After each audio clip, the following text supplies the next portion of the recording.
welcome to Your New Jersey. I'm Lisa Marie Falbo. On today's show, with football season in full swing, we meet TCNJ alum Tony Sorrentino, whose coaching is taking the NFL by storm. But first, we welcome back Jeff Vasser, CEO of ONNJ Tourism, to discuss all of the fun fall happenings throughout the Garden State. Jeff, welcome to the show. Great to be back with you for another season.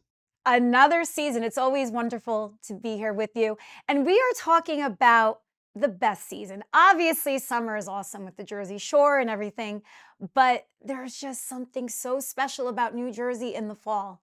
You're absolutely right. And fall's the time when we really live up to our namesake of the Garden State.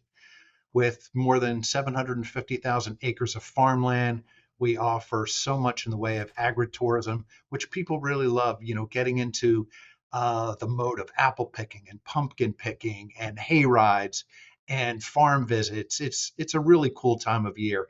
And people don't realize also that through the end of October, that's still peak Jersey tomato season. So people are big fans of Jersey tomatoes, and you can still get them through the end of October. It's a great time of year for sure. Yeah. And the tomatoes came in later this year, too. At least I found in my garden. Everybody's got a different taste. I was more of a corn guy, and I loved stopping at the farm stands. But yeah, I think you might be right from what I've heard from some of my colleagues that it does change. But that's the beauty of the change of seasons. Every year is different. It's kind of like a different vintage of wine. It's a different vintage of tomatoes. So this time of year, we're also looking forward to so many great fall festivals. A couple of my favorites are the Happy Day Farm Festival, which runs until the end of November in Manalapan. It's music and food and different tastings and handicrafts and of course pumpkin picking. And of course, this time of year we didn't talk about was watching the great fall foliage. And one great way to do that is by taking advantage of the New Jersey Lighthouse Challenge, which this year it's the 25th anniversary, and that's held October 19th and 20th. You can go to the top of all 11 lighthouses and look at all of the the beautiful farmland and change of seasons and the leaves, and it's just a wonderful time to be in New Jersey. It's a weekend, and it includes, and this is the 25th anniversary of it. It's held the third weekend of October, and this year it's October 19th and 20th. There's 11 lighthouses, a museum, and a couple of rescue stations. So there's a total of 15 different stops. And what you do is, you make a stop, and you get a prize, and you participate. It's a $5 registration fee. It's just a fun family weekend to get together and do it. And again, you don't have to climb to the top of the lighthouses, but it's a really cool thing to do. So I like to, you get to the top, and again, the leaves are starting to change. And it's a great vantage to just look at the ocean, and it goes from Sandy Hook down to Cape May, and then it winds around the Delaware Bay and up up the river. So it's it's a really cool thing, and it covers that whole area. That sounds like so much fun. When I also think of the fall, I think of a nice glass of wine in a winery with the sun setting, and there's so many places in New Jersey to do that. There are. We have over 50 world-class wineries in New Jersey, and if you go into the vineyards, of course, the leaves are changing, and just walking through the vineyards and sitting in their tasting areas outside in front of a fire pit, with the pumpkins, it just transports you to a different world. And being able to try out some really cool wines, a couple of my favorites to stop by are Almathea down in Atco, Sharratt Wineries in Hamilton, Beneducci, just some wonderful wineries that you can really take advantage of. And they all offer great tasting rooms and just scenic strolls through the vineyards. It's a really cool thing to do. It absolutely is. And obviously, one of the marquee events during the fall season, Halloween. and there's plenty to do around New Jersey for October 31st. What are some of your favorites? Well, when my kids were younger, every year I took them to the Six Flags Fright Fest. That starts at the end of September and continues through October. That's just a really cool haunted experience that people could take advantage of. And it's just great for the kids. There's some really cool tours in Asbury Park and Cape May that just focus on the paranormal, which is a little different than just a fright fest. But those kinds of things, and hay rides, and of course the pumpkin picking and all that. And finally, the fall is football season. So whether it's high school or going up to MetLife Stadium, football is just king in New Jersey, and fall's a great way to experience it. What about looking forward to Thanksgiving? The you pick farms are really cool, so people can go out and you can pick vegetables. You get your squash and your sweet potatoes and your beets. Of course, people go to delicious orchards for pies, things like that. But going to a variety of the different fruit stands throughout the fall, it's a great way to make your Thanksgiving authentic. And I think that's what people really like, to be with family and just authentic times. And New Jersey's just a perfect landscape for that. There's just a lot of fun things to do, and people don't realize that New Jersey is the third largest cranberry growing state in the country. So cranberries are certainly key for Thanksgiving time, and you can take a tour through the cranberry bogs in down in South Jersey in the Pinelands area, and pick them yourself. It's everything we do is about you pick them. That's what New Jersey's famous for. Absolutely. Well, we have all of this bountiful crops ready to be picked, and it's right for farm to table restaurants to really put on a show. Are there some new ones that have popped up on the scene? I mean, a lot of the great restaurants and the restaurateurs that have moved over from New York City have partnered with farms. And any of the farms you go to and any of the restaurants that you go to nowadays, are really going to push the fact that they have partnered with local farms, and they're putting it together and creating a local produce experience. And that's what farm to table really is about. But people know about our subs and the saltwater taffy and the Italian hot dogs, and of course our world class pizza. And we are the capital of diners. But people don't really appreciate how New Jersey ranks as far as fine dining. And the fine dining experience really takes advantage of the fact that New Jersey is such a diverse state. So you're going to have Japanese, Italian, Indian, and of course, Brazilian and Cuban food. Some of my favorites, the highlights are, of course, the Ironbound District in Newark, famous for its Spanish and Portuguese restaurants. What I really just discovered was Little Istanbul in Patterson. And it's just a type of food and cuisine I never really experienced. People don't realize all of the great offerings that we have, and a lot of these guys like to partner with their local farmers to make sure that they're getting the freshest ingredients and being as low impact on the environment as they can.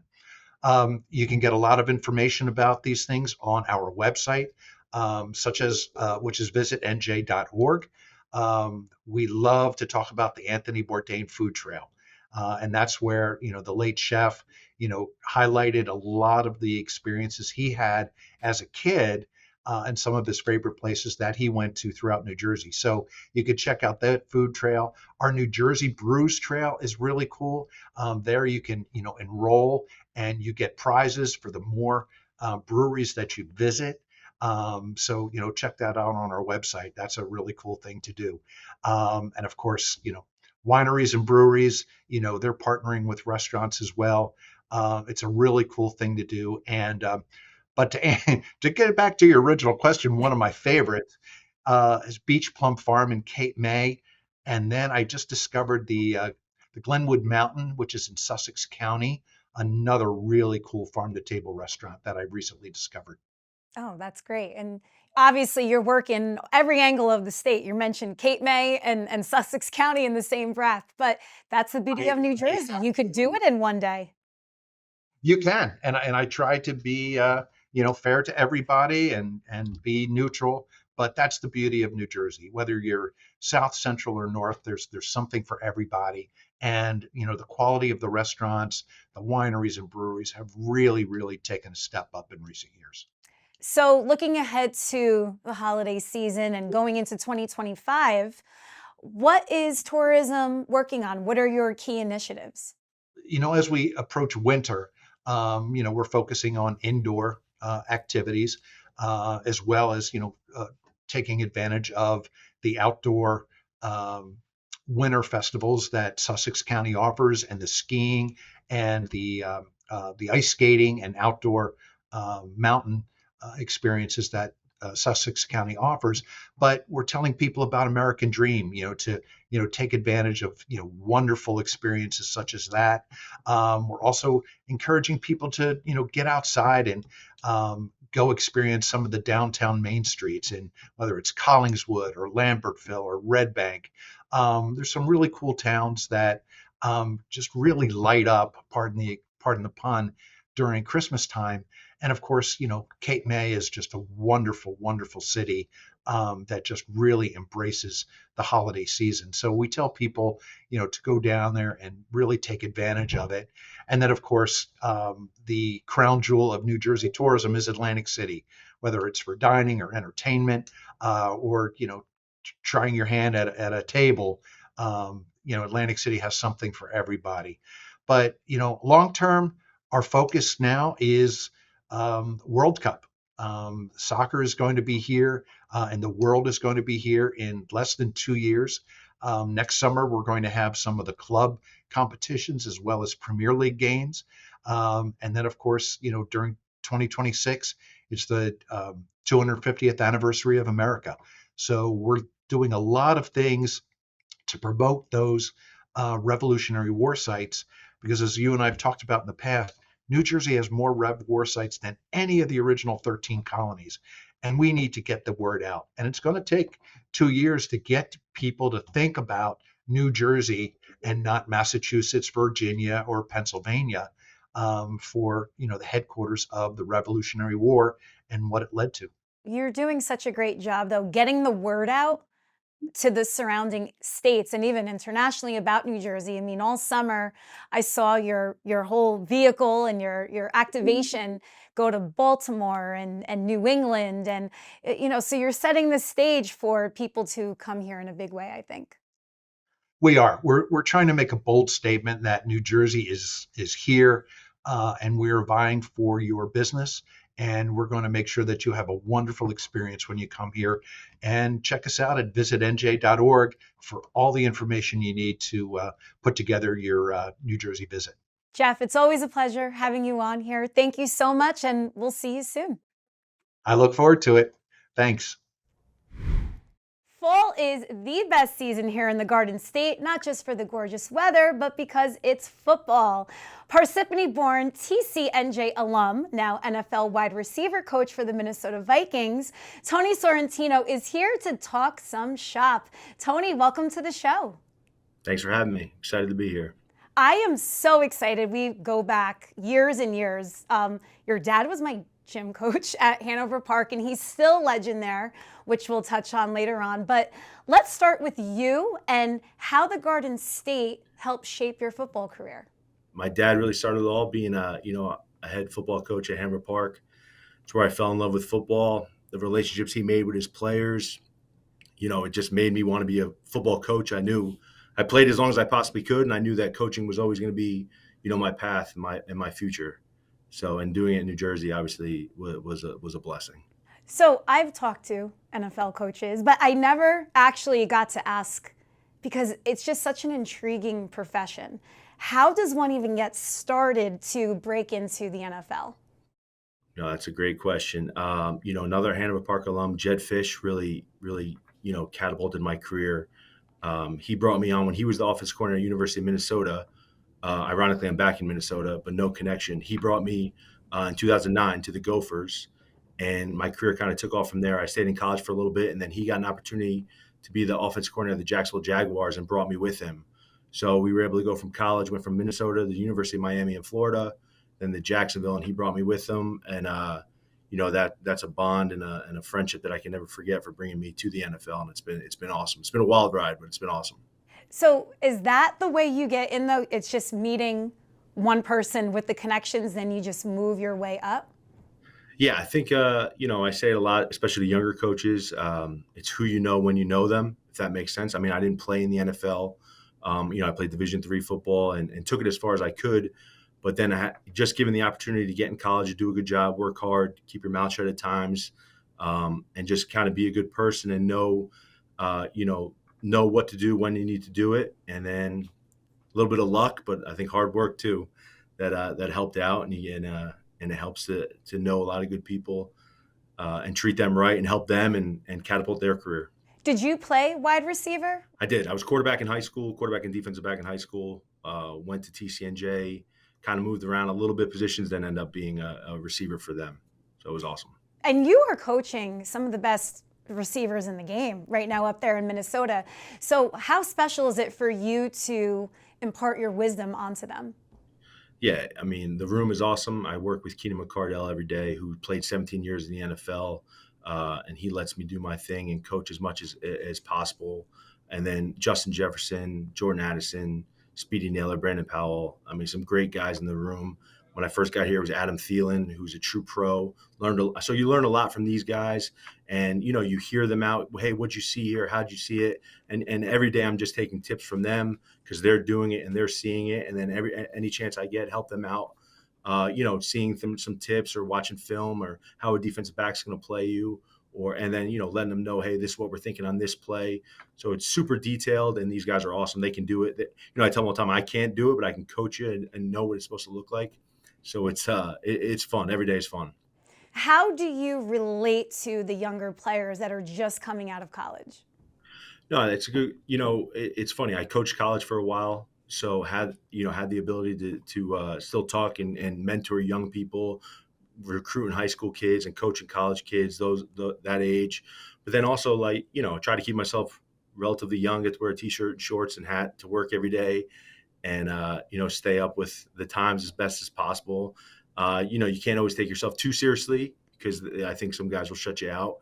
And you got to know, hey, it's a world of social media. You got to let these guys get a little break, keep it fun, keep it entertaining, keep their attention. That's what I try to do, at least. Yeah, with those darn cell phones, you can't. Is the ultimate goal for you to be a head coach somewhere in the league? When you're at this level, I know it's super hard. So I'm just happy. I'm just happy being around good people, learning every day, hopefully winning. But I just really want to be around good people and keep creating relationships. I got in this, like I said, for the relationship piece. I love competing. So I'm just happy to be around as good people. And, wherever this career takes me and my family, we'll be excited about it. So you mentioned your family, your beautiful wife, Kara, 3 kids. Yep. How do you balance all of that, though? Because coaching is very demanding. Yeah, it's hard, especially, we're not living in New Jersey, so we don't have the help from family that maybe other people have. Kara's awesome. She handles everything. One of my friends gave me this quote, so I'm going to steal from him. She's the pilot, I'm the co-pilot, and I just try to help out as much as possible. The kids are full go. Luckily, we have a great staff here. Kevin O'Connell's very family-oriented.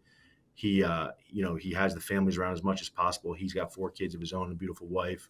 And then our neighborhood is awesome. There's a lot of people here that help out. We met some really fast friends and lifelong friends, no matter where our career takes us, not only on the staff, but in the neighborhood. And I lived here beforehand for 2 years, which is kind of crazy because I had some friends that are from Minnesota that we still keep in touch with and see, and former players that played at the University of Minnesota. So that's been really cool.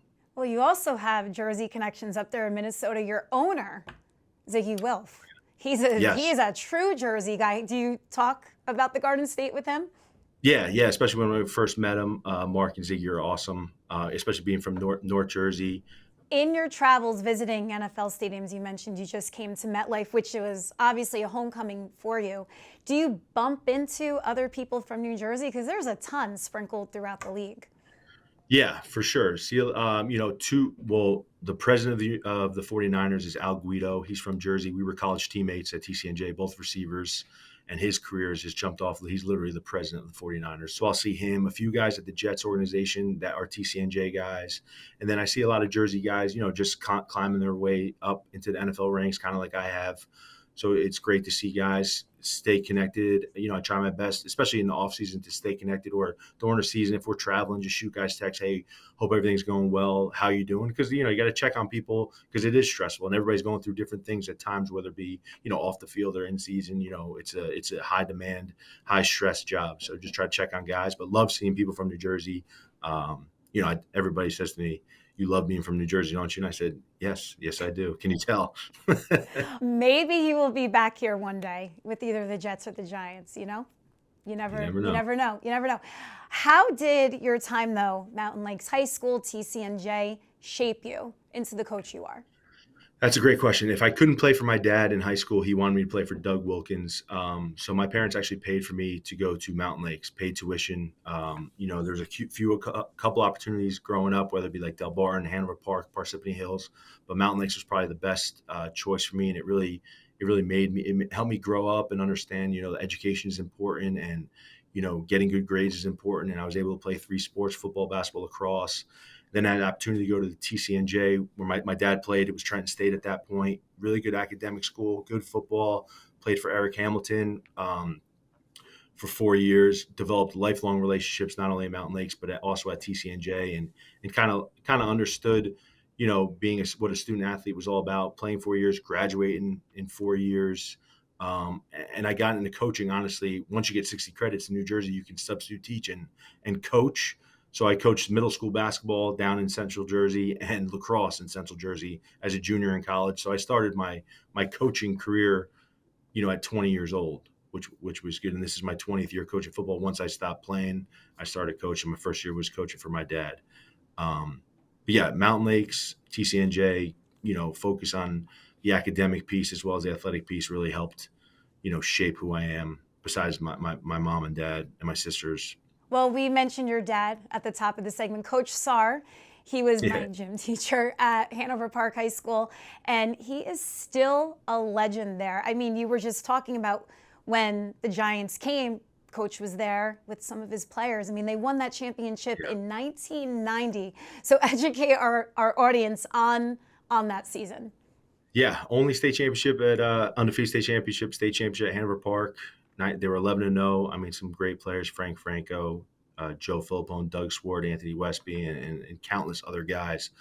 So my dad's cousin, my second cousin Carl, was also on the staff, and every year since then they've gone out to his house. He lives in Pennsylvania, and the guys and my dad and Carl watch the NFC AFC Championship weekend. So for however many years it's been, they go out every year and watch it. So they just keep that connection. My parents are down the shore now in Worthy Beach, and all those guys come down, see them all the time. Frank Franco, who played for my dad, one of the best players in the history of Hanover, the best player in the history of Hanover Park, picked them up and brought them to the Giants game. I was able to go out and see them while they were tailgating pregame. Like I said, the relationship piece is really what it's all about. My dad loves his former players, loves the guys he coached with. They're an extended family of my mom and my 2 sisters. Yeah. Well, they must be proud beyond to see you on the sidelines every Sunday. Yeah. Yes. It's awesome. It's awesome being able, they're very supportive. Even when I played, come to every game. When I got the job at University of Minnesota in 2009, that's when my dad retired from teaching and coaching. And in the beginning, my mom hadn't flown in 30 years at that point, and they were driving to Minnesota. And I was like, Dad, you can't, 19-hour drive, and who knows what you're going to hit in November. I mean, it gets cold. It's bad weather. So she started flying, and then now they'll be here next weekend. The support has been unbelievable. It's unbelievable, the support. Well, Tony, this was so much fun. I'm so happy we did this. Next time, we'll do it in person at Godfather. With our friend Gennaro Forte. Wouldn't that be? Yeah. That's a whole other show, right? I need some good pizza. I need some Godfather Forte's pizza. Absolutely. Tony, well, this was so much fun. Thank you so much. Good luck the rest of the season. Maybe we'll see you in New Orleans. I hope so. Thank you very much. Thank you. Your New Jersey is honored to announce that we've received 2 nominations in the 2024 Excellence in Journalism Contest, presented by the New Jersey Society of Professional Journalists. Your New Jersey, Roy White's Life Beyond Baseball, is a finalist for Best Sports Feature. I hope some young athletes that are involved in sports, especially baseball, would have some inspiration by reading what I went through and what it took to get up to the top. Your New Jersey, Inside the New Jersey Hall of Fame, is a finalist for Best Arts and Entertainment Coverage. It is a 10,000 square foot, state-of-the-art, interactive and immersive, and this is going to be our new permanent home. We congratulate our fellow nominees and extend our deepest thanks to our incredible crew and guests who made these stories possible.